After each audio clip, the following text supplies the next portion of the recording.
People ask us what living the dream actually looks like. In the winter, it's peaceful. The crowds are gone, the air is crisp, and we have the beach all to ourselves. The retirement isn't just about walking the beach. We spend the cooler months working with other volunteers to rebuild the dunes. It's hard work, but it's our beach, and taking care of it feels good. Of course, we trade the beach sand for bleachers every chance we get to watch the grandkids play basketball, volleyball, and water polo. And just when we get used to the quiet, spring break arrived, and the house went from 0 to 100 real fast. Full hearts, full hearts. It's chaotic, it's loud, it's absolutely perfect.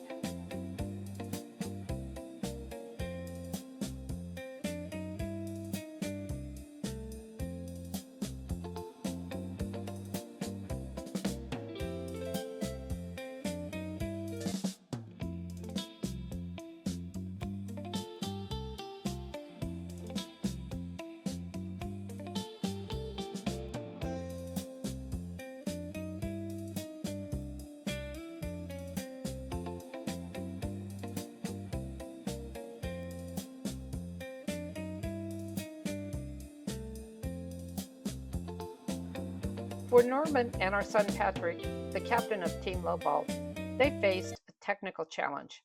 Keep a 40-year-old C4 Corvette with a 50-year-old AMC Gremlin engine running for 24 hours around a road race course in New Orleans. Team Lowball survived the 24-hour race and won the Two Wrongs Do Make a Right trophy. To understand more what that means, check out the 24 Hour of Lemons video in the link below. And while they were running around in circles, I was planning. After decades of engineering, asking what next is a little scary. I always wanted to see Europe, but never had the time. So I engineered a bucket list project: see Europe without going broke. The mission was simple: start at the beginning of civilization in Greece, enjoy the art and architecture in Italy, and make the pilgrimage to Ireland to walk in the land of our ancestors. But how? With the help of YouTube University and AI. You mix it up, fly into Athens and see the sights on our own. Cruise for the Greek islands, efficient. Trains for Italy, scenic. And a flight to Dublin and auto tour Ireland, freedom. We had one more task before the big European trip: time to head west and wake up the ranch. We got the Jeep ready just in time for Easter Jeep Safari. And then we spent the next week or two turning on the irrigation system for our orchard and vineyard. Next stop, Europe.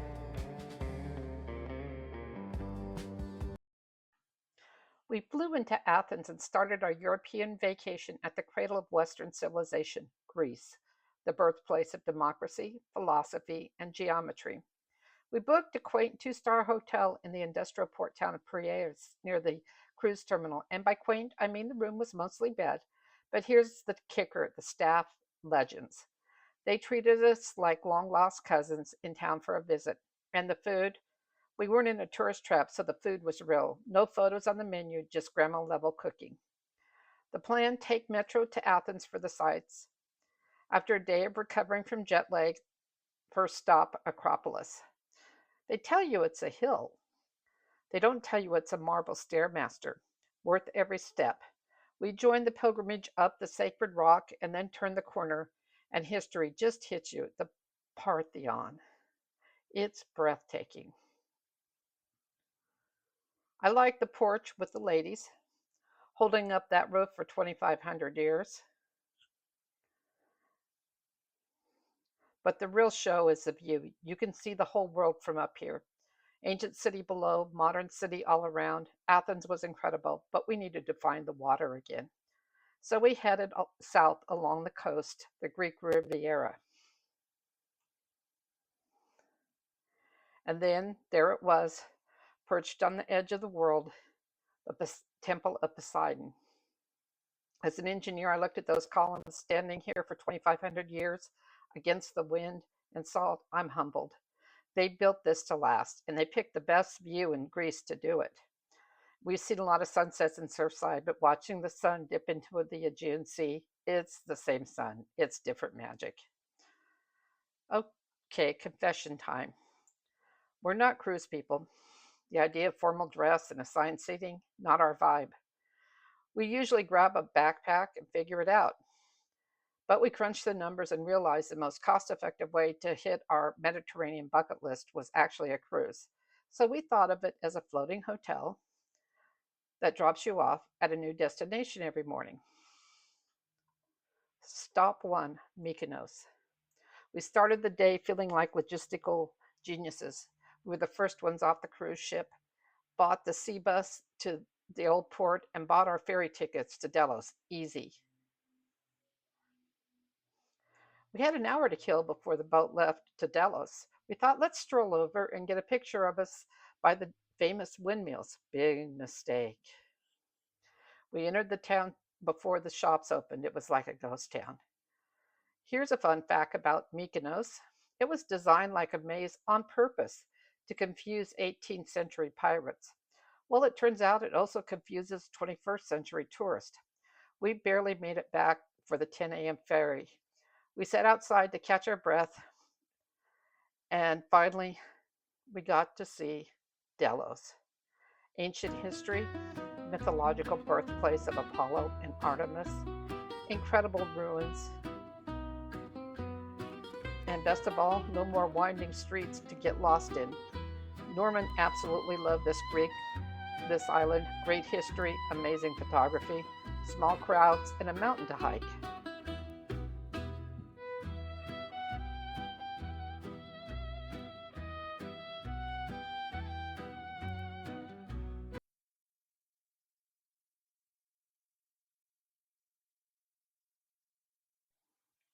Welcome to Rhodes, where the walls are thick and the history is complicated.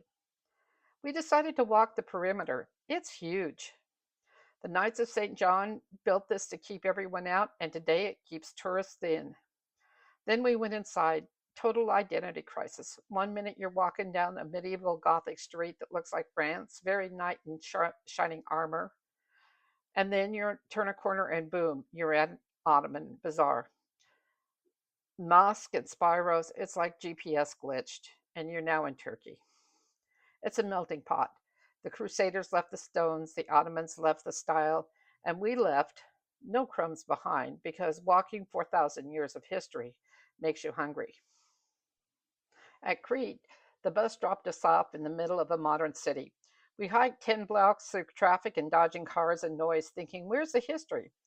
Then we saw it, a post office adapt, redirect, drop off postcards for grandkids. Secondary mission complete, back to primary mission, find history. The concrete turned us ancient stone, and bam, an old Venetian harbor, worth the hike. The next stop, Olympia.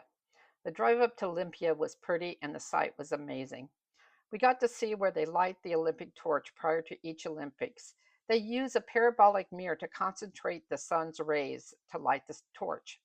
Of course, the real draw is the original track. As a former track star, Norman had to walk really fast. But he was the fastest of our group, and he earned a spot on the podium. Last stop in Greece, Corfu. Our first stop had to be the beach where, according to Homer, Ulysses washed ashore. I mean, who wouldn't want to be shipwrecked in these beautiful waters and stunning beaches? Honestly, we stayed away from Old Town. We didn't have time to get lost in another Venetian pirate maze and buy souvenirs we wouldn't be able to pack back. So we went straight to the fort with one of the most impressive moats I've ever seen. And the fort was designed for a siege. It even had its own chapel.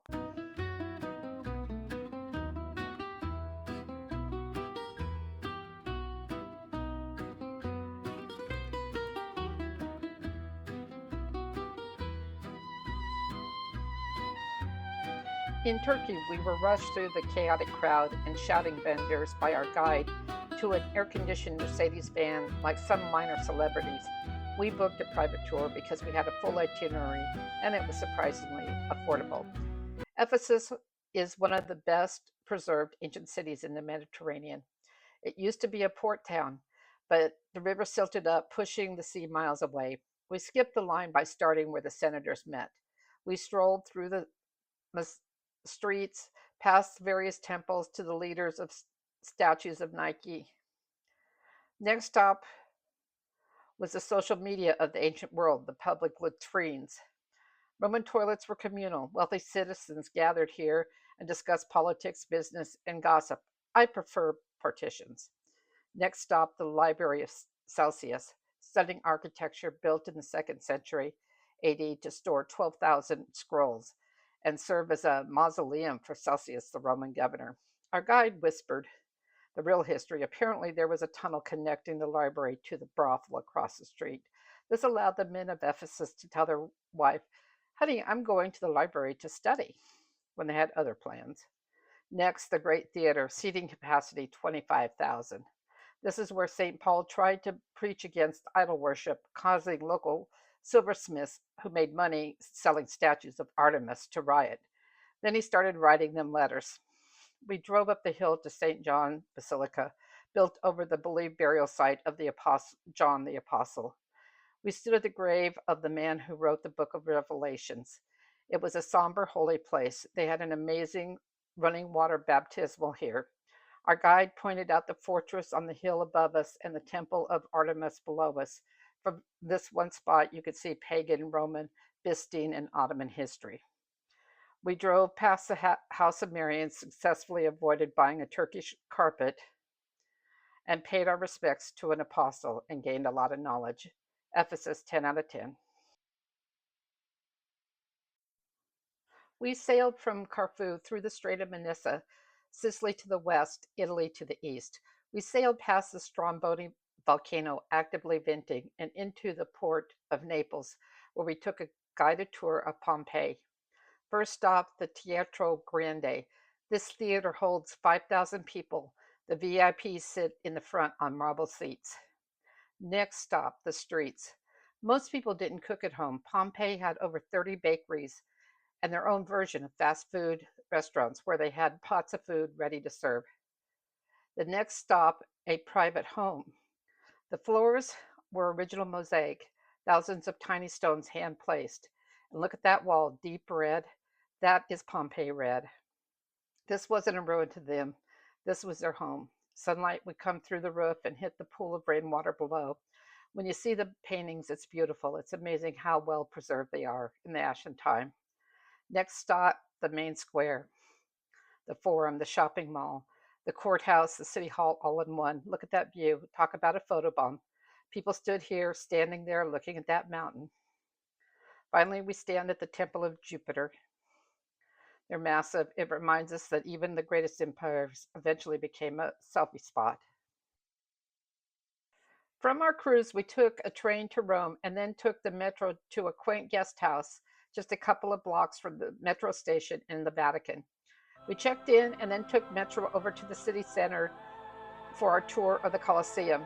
Unfortunately, we missed the tour, but after seeing the crowds packed up in the Colosseum, I think we were lucky to miss the tour and see the city center on our own. The next day, we had an early, small group tour of the Vatican. Our guide was a former curator at the Vatican Museums and was absolutely amazing. We toured the Vatican Museums, Sistine Chapel, and St. Peter Basilica. The place was awe-inspiring, beautiful, and spiritual.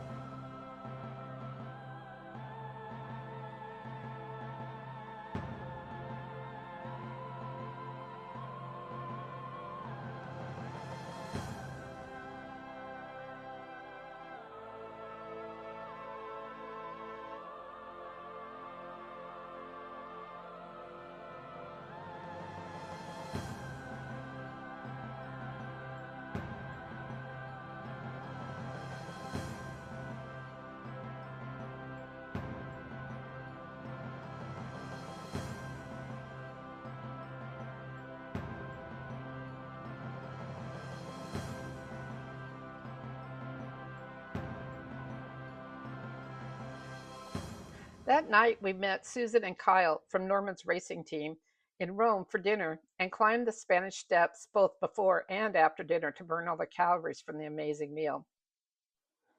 We planned to take a train to Venice, but then there was a train strike. Our front desk person at the guest house gave us a pro tip: don't book train travel on Friday in Italy. It seems to be the favorite day for strikes. So we booked a 45-minute last minute flight from Rome to Venice. It was expensive, but not as expensive as we thought it would be. And then we took a water taxi from the airport. It was worth it. The advantage is we had more time in Venice to explore. We loved the canal streets, restaurants on the water, and walking in less crowded streets.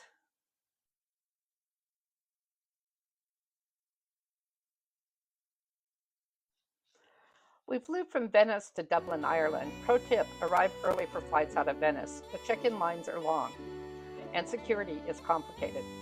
We arrived in Dublin, and it took us a while, like an hour, to get our rental car, waiting in the shuttle line for almost an hour in the rain. Finally on our way, wet and tired, we had a 4-hour drive on the wrong side of the road to our Airbnb in Kilrenny. It was 4 o'clock when we left Dublin. Luckily, it was June in Ireland, and the days are long. Pro tip 2, do not set your GPS for no tolls in Ireland. Stay on the toll roads, they're easier to navigate. We found a pub, had a pint, and had some comfort food, and then met some nice people. The next day, we decided to let somebody else drive and booked a Ring of Kerry tour. Best decision ever. Not only did we avoid navigating the treacherous, narrow roads while on the wrong side of the road, our tour bus driver was a comedian and an excellent singer, keeping us entertained the whole way. We booked his Dingle Peninsula tour the next day, equally entertaining. We saw beautiful pictures of the lovely Irish coastline, and we also saw the site where Star Wars was filmed.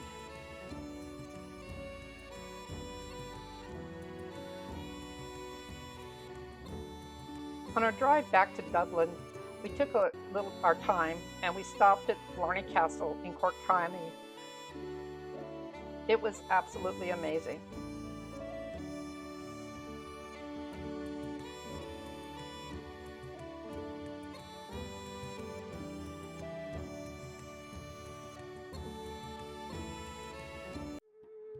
Living the dream back at the Castle Valley cabin after our amazing European trip, retirement unlocked another dilemma and a possible opportunity. We didn't need our monster truck with its mobile office anymore. We didn't need to connect to the grid. We could be lighter, nimbler, camp anywhere. But the real question is, could we go back to tent camping and off-grid retirement life? We headed to Chaco Canyon to test out our new Jeep Gladiator and tent camping setup. We knew the Jeep could handle the rough roads. Perfect for testing the new rig. Easy peasy, everything survived the road. Tent was set up before sunset. Now time for Norman to do his magic behind the camera and get some amazing sunset shots.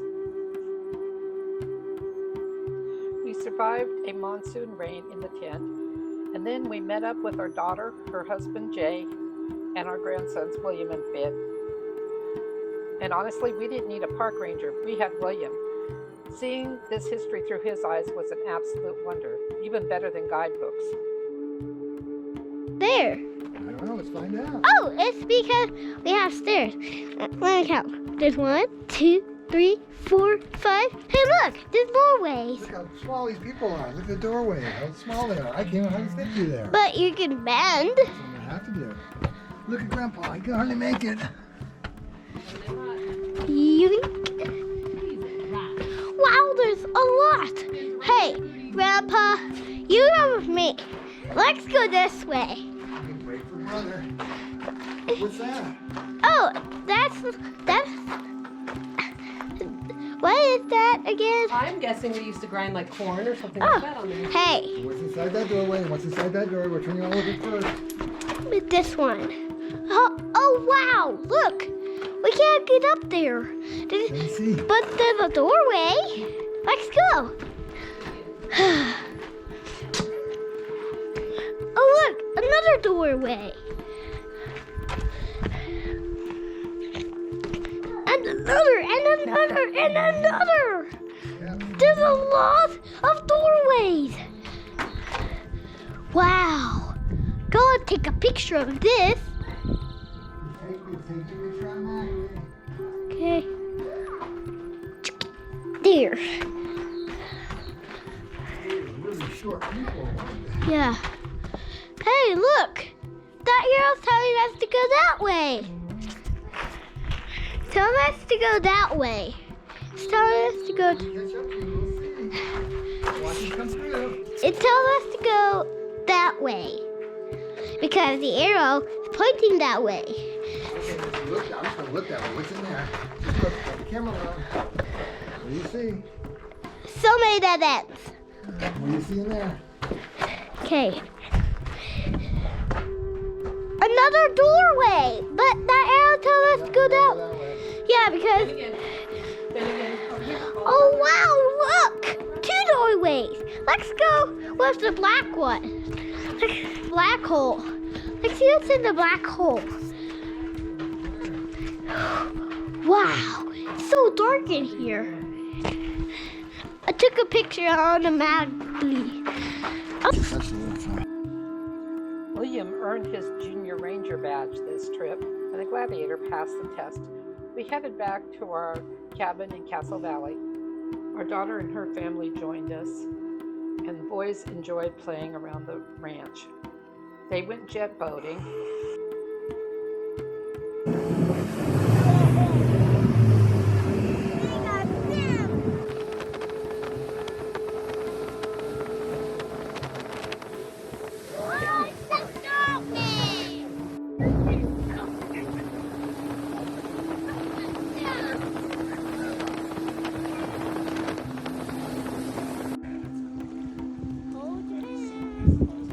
It's gonna tickle you. It's gonna tickle you in the water.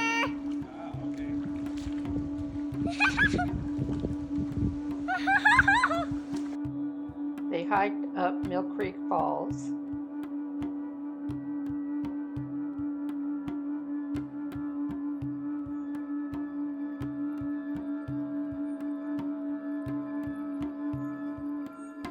And William won the local county Power Wheel Demolition Derby. In August, we left Castle Valley in the Jeep Gladiator with one goal: find cooler weather.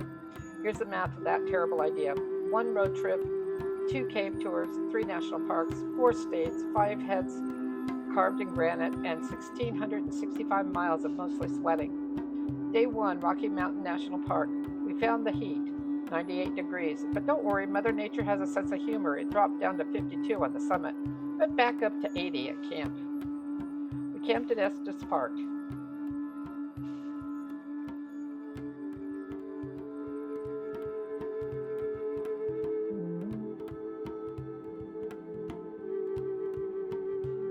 Next up, Wind Caves National Park. Success. We found cooler air. We just had to go 500 feet underground to get it. Seriously considering moving into a cave.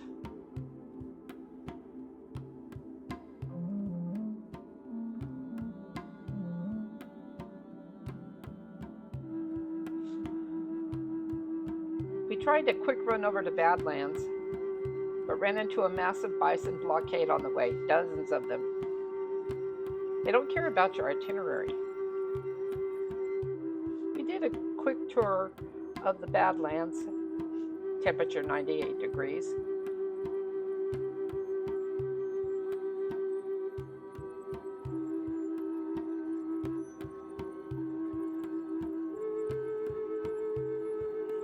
We spent the night tent camping near Wind Caves after a 6-hour severe thunderstorm. Day 4 in the Black Hills, we stopped at Crazy Horse Memorial and finally found cool morning air above the ground. The catch, you have to earn it. We did the loop hike at Mount Rushmore. Note to self, 425 steps is not a hike, it's punishment. Heading home through Wyoming, we hit the Oregon Trail and Independence Rock. Since it was past Independence Day, we decided to book it back to Utah, dodging forest fires along the way.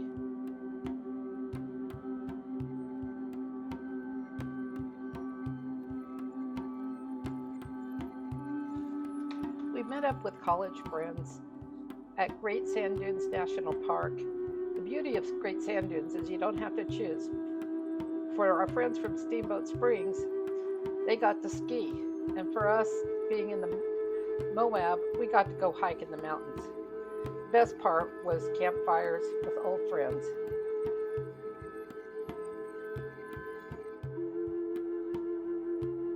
On our way back, we stopped at Black Canyon of the Gunnison National Park. It was a beautiful park, and we had a great time.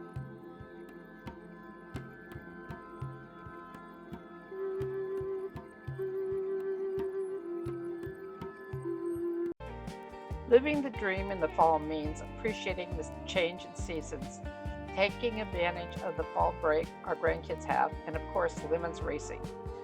Team Lowball decided to invade Colorado. They brought the Spirit, the Hornet, and the Bucky Beaver.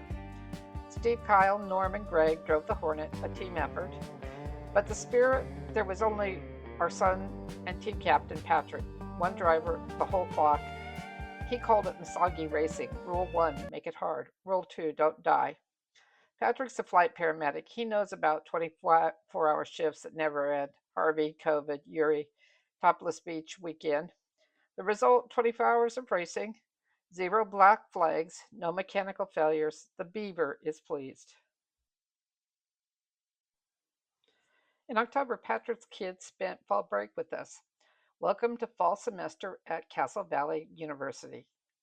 Take your seats. Actually, forget that. Let's go for a walk. First class, biochemistry. The trees are preparing for the long winter. They're shutting down photosynthesis to conserve energy. Next stop, physics. Ready for a field trip? Let's experience some real live hydrodynamics, jet boating. First lesson, centrifugal force. Feel the drag and the lift. As the speed increases, the whole plane's out. We're basically flying. And that turbulence, that's just science saying hold on tight.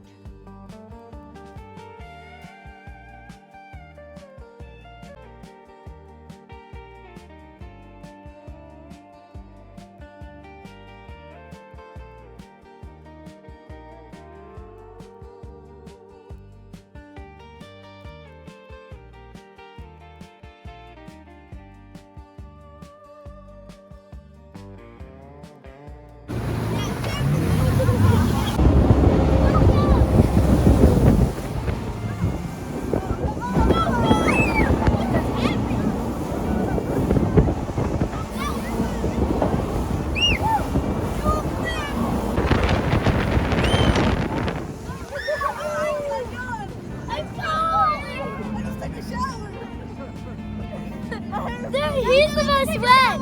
He's the most wet. When it was gonna come. Yeah.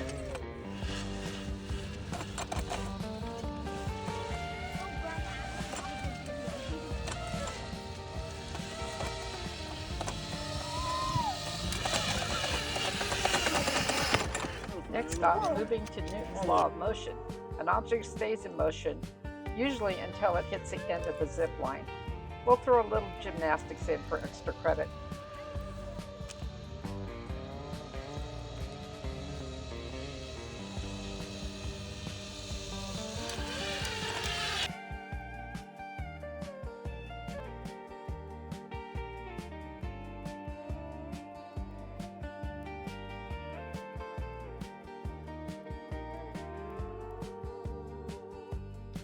Next period, geology. We're at Catholic school today. The priest and nun are watching over us from that ridge. They haven't changed their syllabus in 200 million years, so pay attention. Now let's go for a field trip to nearby Arches National Park and look at some of the amazing geological features there. Delicate arch, the tallest arch, and landscape, the largest arch.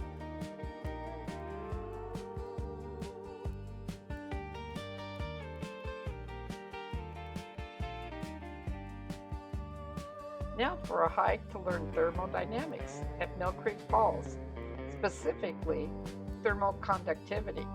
We're testing the difference between cool autumn air and the absolute shock of mountain water. Conclusion, water wins.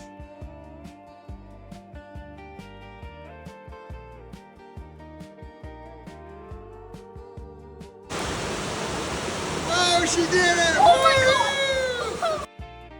Look at that cliff.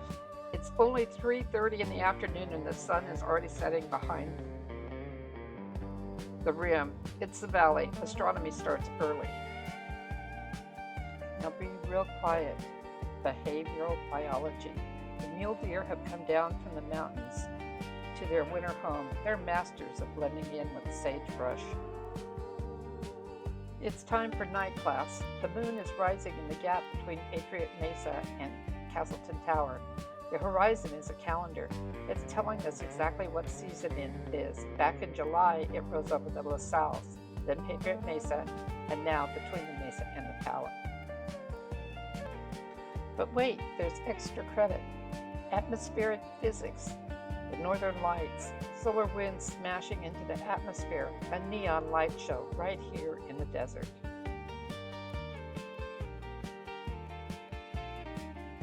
And finally, meteorology. Look at the La Salles. The white cap wasn't there yesterday. The first big snow. While the calendar might say it's fall, winter is coming. Semester is over. Time to head back to Surfside Beach.